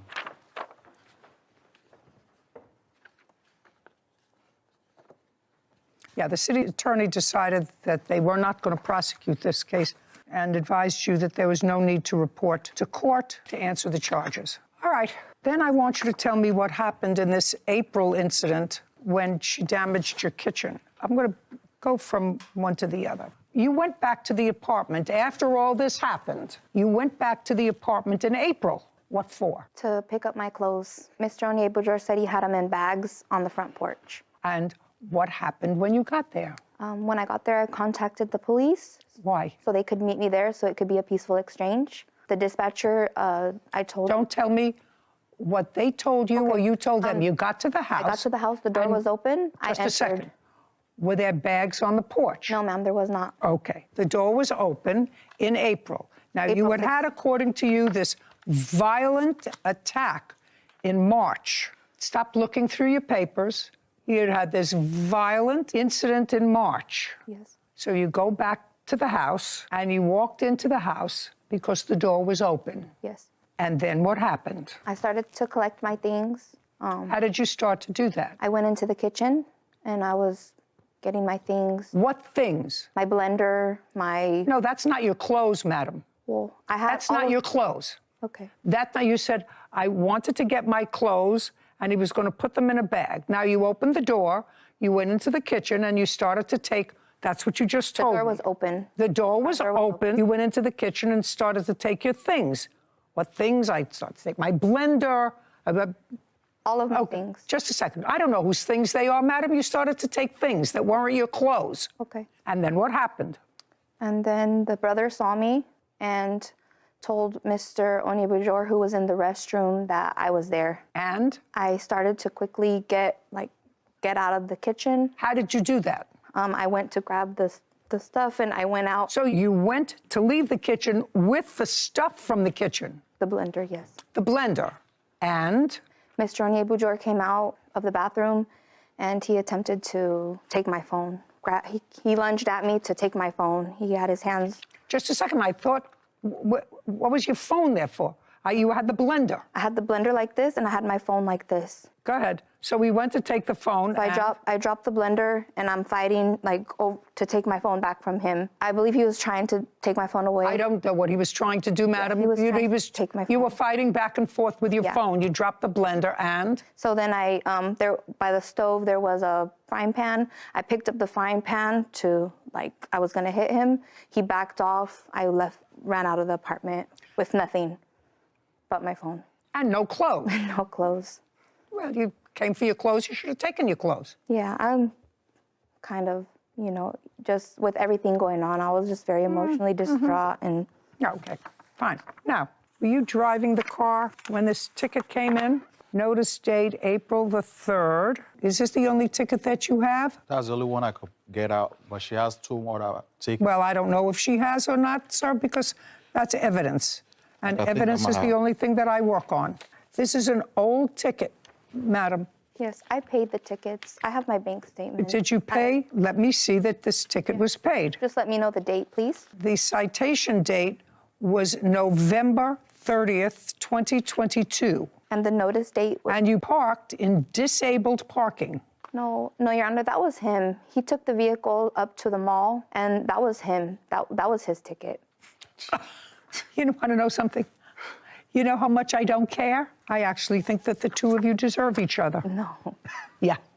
Oh, yeah. You want to tell me how it came about that the mother of your 2 children, one and one to be, how she came to marry your cousin? I didn't know about that at first. We went to Africa before he started talking to him, because at that time we're not together. We separate many times, many occasions, because sometimes we'll break up, and she'll go back to her ex. It's always in and out of jail. So, and like I said, she has a previous. How many times, Miss Williams, have you been to Africa? Twice. When? February 2018. And what did you go there for? We went there to marry his brother. And tell me what the circumstances were. The circumstances were Godwin, persuaded me. This is Godwin? This is Godwin, yes, ma'am. My boyfriend. We were never broken up. Persuaded me to marry his brother so he could be able to come over here. Oh. And did you? Yes, ma'am. And did he come over here? Yes, ma'am. Yeah, and he's here. And he's here. Prior to February of 2018, had you ever met his cousin brother? No, ma'am. Okay, your case is dismissed, sir. So's yours. We're done here. You deserve each other. This court is adjourned. I thought it wasn't fair, because I think she just know how to manipulate the system. I mean, she's fair. She's a pathological liar. He's I would say, a Nigerian scammer, and I was scammed, but I allowed myself to be. She's never want to make changes for better for herself. She always want to just have a way in every situation. He's narcissistic, he's a sociopath, he's just honestly the worst person, and anybody who comes in contact with him should run. We fell in love over the phone, we started talking, we got connected. I'm divorcing him. She's just swimming full of lies, you know. She's like, you know, like a habitual liar. Like, she just loves to lie, and she can't change that about her. I hope he continues denying my son, and I can just go on and be happy without him, because he's horrible. I think the key takeaway of that is if you're going to commit a federal crime, don't subject yourself to a court's jurisdiction. Just sign away. Yep. Okay. That seems like a terrible one-step thinking plan. You're absolutely right. They thought that you wanted to hear squabble between his side, her side, arguing, fighting, multiple instances of what they call assault, when the underlying factor is there was a major federal crime committed here. I don't know why they would subject themselves. You're absolutely right. Oh, man. Foolish. Hello guys, तो आज हम लोग देखेंगे income statement. तो income statement के बारे में अगर मैं आपको पहले थोड़ा सा ओवरव्यू दे दूँ तो इनकम स्टेटमेंट क्या होती है कि जो एक कंपनी की इनकम दिखाती है, नाम से जाहिर है, ठीक है। लेकिन हम एक और चीज़ पढ़ते हैं, इनकम एंड एक्सपेंडिचर अकाउंट, ठीक है। तो क्या इनकम और एक्सपेंडिचर अकाउंट और इनकम स्टेटमेंट क्या सेम होती है? नहीं, ऐसा नहीं है। इनकम और एक्सपेंडिचर अकाउंट जो है वो फ़र्क चीज़ है, और इनकम स्टेटमेंट जो है वो फ़र्क चीज़ होती है, ठीक है। इनकम स्टेटमेंट क्या होती है? वो एक कंपनी की जो है ना वो क्या कह सकते हैं कि हालत दिखाती है, ठीक है, कि एक कंपनी किस हालत में जो है ना वो एक कंपनी जो है ना वो चल रही है, तो उसको वो दिखाती है, ठीक है। लेकिन जब अगर हम बात करें तो क्या ये इनकम एंड एक्सपेंडिचर अकाउंट भी तो वही काम करता है? तो क्या ये तब मतलब कि क्या सेम काम कर रहे हैं? नहीं। इनकम एंड एक्सपेंडिचर अकाउंट का कुछ हिस्सा जो है ना वो यहाँ पर इनकम स्टेटमेंट्स के अंदर इस्तेमाल हो सकता है, लेकिन ये सारा का सारा, ये सारी की सारी जो है ना वो उसके ऊपर डिपेंडेंट बिल्कुल भी नहीं है, ठीक है। तो ये सारी की सारी एक दूसरे के ऊपर डिपेंडेंट बिल्कुल भी नहीं है, ठीक है। तो ये जब एक दूसरे के ऊपर डिपेंड करती है, ये अगर मतलब कि ये इनकम स्टेटमेंट जो है ना वो डिपेंड करती है एक्सपेंसेस के ऊपर और रेवेन्यू के ऊपर कंपनी के। तो एक पीरियड ऑफ टाइम के एक टाइम पीरियड जिसमें हमने सोचा होता है कि इतनी देर बाद हम लोग इनकम स्टेटमेंट बनाएंगे, ठीक है। वो क्या होती है? अब फाइनेंशियल रिपोर्ट असल में क्या होता है कि एक रिपोर्ट होती है, ये एक ऐसी रिपोर्ट है, ठीक है, कि जिसको हम लोग डिस्कस करते हैं यहाँ पे, ठीक है। उस रिपोर्ट के अंदर दोनों चीज़ें होती हैं कि क्या है कि एक्सपेंसेस कितने हुए हैं और रेवेन्यू कितना हुआ है, ठीक है। अगर एक्सपेंसेस और रेवेन्यू जो है वो एक टाइम पर के अगर एक्सपेंसेस ज़्यादा हैं, ठीक है, तो फिर क्या है? डेफिनेटली बिजनेस लॉस में जा रहा है। फिर अगर रेवेन्यू ज़्यादा है तो फिर ठीक होता है, वो क्या है, वो ठीक है। अगर बराबर जा रहा है तो वो भी बिज़नेस के लिए एक अच्छी कंडीशन नहीं होती है, क्योंकि क्या है कि रेवेन्यू भी उतना ही है और एक्सपेंसेस भी उतना ही है, तो बिज़नेस को कोई फ़ायदा नहीं हो रहा है, बस क्या हो रहा है कि लॉस नहीं हो रहा। तो ऐसा होना भी ठीक नहीं होता बिज़नेस के लिए। नॉर्मली एक फाइनेंशियल स्टेटमेंट जो है उसके अंदर काफ़ी सारी चीज़ें हो सकती हैं, उसके अंदर काफ़ी सारी एस्पेक्ट्स को डिस्कस किया जा सकता है, ठीक है। और एक कंपनी के जो एक्सपेंसेस होते हैं, ठीक है, बहुत बड़े बड़े एक्सपेंसेस हो सकते हैं, बहुत छोटे छोटे एक्सपेंसेस भी हो सकते हैं, लेकिन वो छोटे छोटे एक्सपेंसेस जो हैं, ठीक है, वो हम लोग रेवेन्यू के साथ निकालते हैं, जो रेवेन्यू एक्सपेंडिचर्स होते हैं, है ना। तो उसको हम लोग रेवेन्यू के साथ जो है ना वो कॉम्प्रोमाइज़ करते हैं उसको, ठीक है। लेकिन जो बड़े बड़े एक्सपेंसेस होते हैं वो उसको हम लोग रेवेन्यू के साथ जो है ना वो कॉम्पनसेट नहीं करते हैं, बल्कि उसको कैपिटल्स के साथ कॉम्पनसेट करते हैं, इक्विटी के साथ कॉम्पनसेट करते हैं, ठीक है। तो अब तो क्या इनकम स्टेटमेंट के अंदर हम लोग वो जो बड़े बड़े जो एक्सपेंसेस हैं वो भी लिखते हैं क्या? तो अगर हम सिंपली बात करें ना तो नॉर्मली इनकम स्टेटमेंट के अंदर वो नहीं लिखे जाते हैं, ठीक है। इनकम स्टेटमेंट के अंदर जो नॉर्मल लॉसेस होते हैं, नॉर्मल एक्सपेंसेस होते हैं, वो ही लिखे जाते हैं। कंपनी के अंदर ये एक्सपेंस हुआ है, ये चीज़ हुई, ठीक है। वो स्टेटमेंट जो है ऐसे बनाई जाती है कि एक तरफ एक्सपेंसेस और एक्सपेंसेस और लॉसेस जो है ना वो एक ही साइड पे, और एक तरफ जो है ना वो रेवेन्यू का जिक्र किया जाता है, okay. Over a period of period of time जो है ना वो हमारे पास कितना होता है, वो कई हो सकते हैं, वो 1 हफ़्ता भी हो सकता है, 1 महीना भी हो सकता है, 1 साल भी हो सकता है, 10 साल भी हो सकते हैं, ठीक है। तो ये सारी की सारी जो चीज़ें हैं वो आपके सामने यहाँ पर दी हुई हैं, ठीक है। तो नेट प्रॉफिट और लॉस निकालने का के लिए हम ये सारी की सारी जो है ना वो ये सारी की सारी तकदो हमने नेट प्रॉफिट और लॉस निकालने के लिए किया। अब नेट प्रॉफिट की अगर मैं जिक्र कर रहा हूँ तो इसका मतलब ये भी है कि नेट प्रॉफिट के अलावा भी कोई प्रॉफिट होगा, तो जवाब है हाँ। नेट प्रॉफिट के अलावा क्या प्रॉफिट होता है, वो होता है ग्रॉस प्रॉफिट, जिसके अंदर जो है ना वो इन्वेस्टमेंट वगैरह सब कुछ ऐड होता है। हम उसको क्या करते हैं, हम उसको निकाल के वहाँ से उसको हम लोग माइनस करते हैं फिर वहाँ से, ठीक है, और फिर हमारे पास नेट प्रॉफिट आता है। ग्रॉस प्रॉफिट में से अगर हम लोग जो हमारे पास जो इन्वेस्टमेंट्स हैं, ठीक है, वो उसको जब माइनस करते हैं, ठीक है, एक्सपेंसेस जो लगे उसको माइनस करते हैं, फिर हमारे पास जो है ना वो नेट प्रॉफिट आता है, ठीक है। और नेट लॉस कैसे आता है, डेफिनेटली अगर हमारे पास एक्सपेंसेस वाली साइड जो है, लॉसेस भी उसी में आते हैं, तो वो अगर ज़्यादा बढ़ी हुई है तो डेफिनेटली एक्सपेंसेस ज़्यादा हैं तो लॉस होगा डेफिनेटली, ठीक है। तो रेवेन्यू नहीं है फिर लॉस है। तो अगर हम लोग देखें तो एक कंपनी जो है वो करती है, हमारे पास एक कंपनी आती है और वो कहती है कि भाई मेरी फाइनेंशियल स्टेटमेंट निकाल के दो, ठीक है, मैं 10 साल से प्रॉफिट में नहीं जा रहा हूँ, ठीक है। तो अब ऐसी सिचुएशन में क्या फाइनेंशियल स्टेटमेंट बनाने की ज़रूरत है, तो तब भी ज़रूरत है फाइनेंशियल स्टेटमेंट बनाने की कि आखिर ये तो पता चले कि कितना लॉस में जा रहा है ये, ठीक है, कितना लॉस में जा रहा है, किन किन एक्सपेंसेस की वजह से लॉस में जा रहा है। तो फिर हम लोग वहाँ पर उस पर अगर जब हम ध्यान देंगे ना तो हमें पता चलेगा कि अच्छा ये लॉस में तो जा रहा है, इसको पता भी है कि लॉस में जा रहा है, लेकिन ऐसी कौन सी वजह हो रही है कि जिससे ये लॉस में जा रहा है, कौन से एक्सपेंसेस में, कौन से लॉसेस में सबसे ज़्यादा पैसा जा रहा है इसका। तो हम लोग उनको देख के जब हम उन्हें पता चल जाएगा कि ये लॉसेस हैं, ये एक्सपेंसेस हैं जिनमें सबसे ज़्यादा पैसा जा रहा है, तो उनको किसी तरीके से रिड्यूस करके उस तो क्या हो सकता है, बिज़नेस को प्रॉफिटेबल बनाया जा सकता है। ये भी एक रीज़न है इनकम स्टेटमेंट के बनाए जाने का, ठीक है। फिर उसके बाद फिर कंपनी का जो है ना वो वैल्यू का पता चल रहा होता है। इनकम स्टेटमेंट इसलिए बनाई जाती है कि कंपनी अगर अपनी वैल्यू निकालना चाहती है, अपनी वैल्यू देखना चाहती है कि भाई दिखाओ तो सही कि क्या सीन चल रहा है, ठीक है।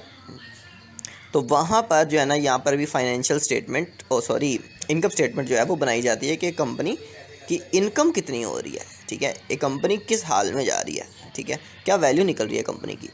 अगर तो वो इनकम अच्छी निकाल रही है कंपनी, दैट मीन्स कि कंपनी के आने वाले वक्तों में बढ़ने के चांसेस ज़्यादा होते हैं, ठीक है। और फिर क्या है कि अगर वो अच्छी इनकम नहीं निकाल रही है तो फिर वो ये चीज़ देख सकते हैं कि हम किस वजह से अच्छी इनकम नहीं निकाल रहे हैं, तो हम लोग फिर उसको क्या करेंगे, उसको बाद में मेजरमेंट करेंगे उस चीज़ की कि किस वजह से हम लोग अच्छी इनकम नहीं दे पा रहे हैं, ठीक है।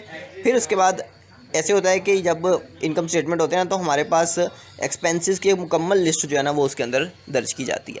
अब वो जब एक्सपेंसेस की मुकम्मल लिस्ट उसके अंदर दर्ज की जा रही है ना, तो फिर उसके बाद हमें ये चीज़ पता चलती है कि किस तरह से किसी एक्सपेंस को रिप्लेस किया जा सकता है, किसी एक्सपेंस की जगह कुछ सस्ता अल्टरनेट लाया जा सकता है। तो वो वाली बात हम लोग उसके अंदर कर लेते हैं, उसमें से देख लेते हैं। इसका फ़ायदा ये भी है कि ऐसे पता चल जाता है कि एक्सपेंसेस जो किए गए हैं ना, ठीक है, उसमें से कौन से एक्सपेंस को हम रिप्लेस कर सकते हैं किसी अल्टरनेट के साथ, तो या फिर हम उसको रिप्लेस कर सकते हैं ज़ीरो एक्सपेंस के साथ। क्योंकि अगर ऐसा कोई एक्सपेंस है जिसकी ज़रूरत नहीं है कंपनी में तो डेफिनेटली फिर उसको निकाल देंगे। फाइनेंशियल स्टेटमेंट का ये फ़ायदा भी है, ठीक है। फिर रेवेन्यूज़ पे आ जाते हैं। फिर कंपनी अपने सारे के सारे रेवेन्यू देखती है कि हमें किस किस जगह से कितना रेवेन्यू आ रहा है, ठीक है। तो जब वो देखती है कि सबसे ज़्यादा अच्छा रेवेन्यू किधर से आ रहा है, ठीक है, और सबसे ज़्यादा ख़राब रेवेन्यू कहाँ से आ रहा है, तो उसको पता चल जाता है कि किस वाली इनकम को, किस वाले प्रोडक्ट को हमने अब लॉन्ग टर्म कैरी करना है साथ, ठीक है। अब मिसाल के तौर पे एक कंपनी है वो बेचती है साबुन, ठीक है। अब साबुन के साथ साथ वो शैम्पू भी बेचती है, कंडीशनर भी बेचती है, ठीक है। तो अब जब वो देखते हैं कि हमारे साबुन बिक रहे हैं तो साबुन सबसे ज़्यादा बिक रहे हैं, सबसे ज़्यादा इनकम वहाँ से आ रही है, ठीक है। और जो शैम्पू बिक रहे हैं वो बिल्कुल ना होने के बराबर बिक रहे हैं, ठीक है। कंडीशनर उससे भी कम बिक रहे हैं।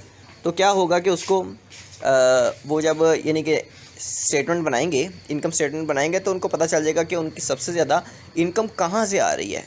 डेफिनेटली साबुन बेच के सबसे ज़्यादा इनकम आ रही है, तो क्या करेगा, साबुन वाले बिज़नेस को वो कंटिन्यू रखेंगे और बाकी 2 बिज़नेस में चाहे तो वो कम एफर्ट डालना शुरू कर दें तो या फिर उसको बंद कर दें, ठीक है। तो या फिर अगर वो चाहते हैं कि हमने वो बाकी 2 बिज़नेस भी साथ चलाने हैं, ठीक है, शैम्पू और जो कंडीशनर है उनको भी साथ चलाना है, तो फिर क्या करते हैं वो, फिर उनके अंदर जो है ना वो मैक्सिमम एफर्ट अपनी डाल देगा कि कहेगा कि चलो साबुन वाला काम तो चल रहा है, ठीक है, सोप वाला काम चल रहा है, अब शैम्पू और कंडीशनर वाले काम के अंदर वो अपनी मैक्सिमम एफर्ट डाल देगा कि चलो फ़िलहाल के लिए सोप वाले काम को एफर्ट की ज़रूरत नहीं है, ठीक है। तो ये भी एक फ़ायदा होता है इनकम स्टेटमेंट को बिल्ड करने का, ठीक है, इनकम स्टेटमेंट को राइट करने का या क्रिएट करने का, जो भी आप कहना चाहिए कह सकते हैं। तो इसके न्यूमेरिकल क्वेश्चंस आते हैं क्या पेपर में? तो हाँ, डेफिनेटली इसका छोटा सा पोर्शन आता होता है, तो उस छोटे से पोर्शन को भी हम लोग अपनी जो सीरीज़ है जिसमें न्यूमेरिकल क्वेश्चन वाली सीरीज़ है उसमें उसको डिस्कस करेंगे, ठीक है। तो आई होप ये वीडियो आपको पसंद आई है और फाइनेंशियल मतलब कि इनकम स्टेटमेंट के ऊपर आपको मेरा नहीं ख्याल कि इसके अलावा और कोई वीडियो देखने की ज़रूरत पड़ेगी। तो आपका कोई डाउट हो तो आप कमेंट सेक्शन में लिख सकते हैं। Thanks for watching.